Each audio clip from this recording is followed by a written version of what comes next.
Continuamos ao longo desta semana ouvindo a oração sacerdotal de Jesus do capítulo 17 do Evangelho de São João. É comovente perceber com que intensidade Jesus reza por nós. Hoje Jesus começa, a parte da oração que nós ouvimos hoje, começa por Jesus rezar precisamente por nós, não pelos discípulos daquele tempo, mas por aqueles que iriam crer por causa da palavra dos discípulos daquele tempo. Estes somos nós. Nós não conhecemos a Cristo, nós não conhecemos nem sequer os discípulos, mas a palavra que nós recebemos, que despertou e que alimenta a nossa fé, é a palavra que os discípulos nos deixaram, transmitiram aos seus discípulos, que transmitiram aos seus discípulos, que transmitiram aos seus discípulos, e assim sucessivamente, até chegar aos nossos ouvidos e ao nosso coração. Jesus rezou por nós que iríamos crer depois de muitos séculos, porque os seus discípulos transmitem a boa notícia do seu Evangelho. E Jesus reza para que também nós, discípulos do futuro, sejamos um como Ele e o Pai são um. E Jesus reza ainda mais, reza para que entre nós o cimento da unidade seja o amor. Porque entre Ele e o Pai, o que cimenta a unidade é o amor. E o amor entre o Pai e o Filho no coração da Trindade tem um nome. Esse amor é uma pessoa, é o Espírito Santo.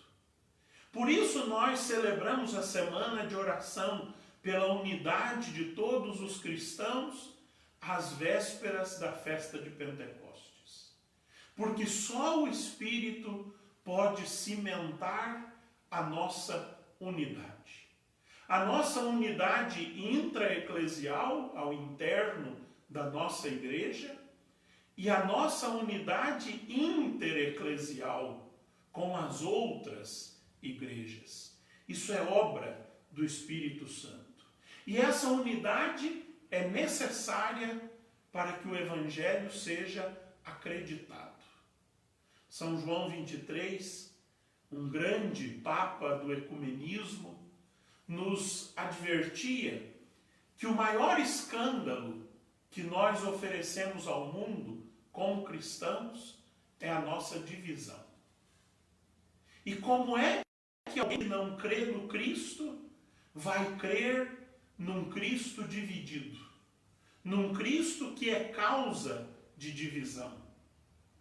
Se o nosso maior escândalo é a divisão, o nosso maior testemunho do Evangelho é a nossa unidade. Por isso nós pedimos nesta semana que o Espírito Santo cimente entre nós, fomente entre nós essa unidade.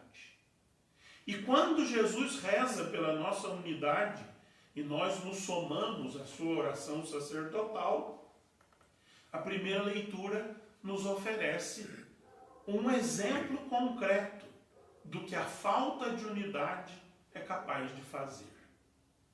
Ontem nós víamos Paulo despedir-se dos anciãos de Éfeso em Mileto, e hoje nós já encontramos Paulo no Sinédrio em Jerusalém. Paulo está sendo julgado. Tal como Jesus, ele foi acusado e levado ao Sinédrio. Tal como disseram de Jesus, alguém no Sinédrio diz de Paulo: não vejo mal neste homem. Mas qual foi a saída de Paulo? Paulo que fora judeu, Paulo que era judeu, sabia que o Sinédrio era um conselho dividido. Os dois partidos, fariseus e saduceus, não conseguiam uma compreensão comum da fé judaica. Uns acreditavam em ressurreição, outros não. Por outra parte, uns acreditavam em anjos e espíritos e outros não. E o que é que Paulo faz? Com grande astúcia, Paulo começa a sua defesa dizendo: eu estou sendo julgado por causa da ressurreição. Os portugueses diriam: Paulo colocou uma cunha na desunião dos fariseus e saduceus. Este racha, esta fenda, jamais se fechará, porque Paulo enfiou ali uma cunha. E eles agora vão se esquecer de Paulo e vão se degladiar por causa da ressurreição, dos anjos e dos espíritos. Qualquer povo dividido, ou para dizer com palavras do nosso tempo, qualquer povo polarizado nunca vai chegar à unidade. Porque haverão sempre aqueles espertos, inteligentes, que colocarão cunhas nos nossos pontos de desunião, que se aproveitarão da nossa falta de concordância para, ao invés de nos ajuntar, nos dividir. E o primeiro interessado nisso é o maligno. Por isso ontem Jesus rezava por nós, para que nós estivéssemos livres do maligno. O maligno está interessado em que nós nos dividamos, em que nós nos polarizemos, e não em que nós concordemos a respeito de um projeto. Paulo nos oferece hoje o exemplo perfeito. Paulo poderia ter sido condenado à morte ali em Jerusalém, como foi Jesus, se o sinédrio não estivesse dividido. Se o sinédrio fosse um conselho unido, Paulo teria morrido em Jerusalém. Mas Paulo, na sua inteligência e perspicácia, aproveita a desunião do sinédrio para livrar-se. Tanto que as autoridades mandam descer os guardas e tirar Paulo e devolvê-lo ao calabouço, porque senão eles partiriam Paulo em pedaços. A divisão deles era tão entranhada que eles conseguiriam dividir até Paulo, para que cada um ficasse com um pedaço. Mas o mais bonito está no final da leitura de hoje. Depois que Paulo volta para o calabouço, na noite seguinte, o Senhor aproximou-se de Paulo. Esse verbo aproximar-se é um verbo muito significativo no Novo Testamento, porque é o verbo usado para expressar o mistério da encarnação. Ao encarnar-se, Deus aproximou-se de nós. O Senhor aproximou-se de Paulo e lhe disse: tem confiança.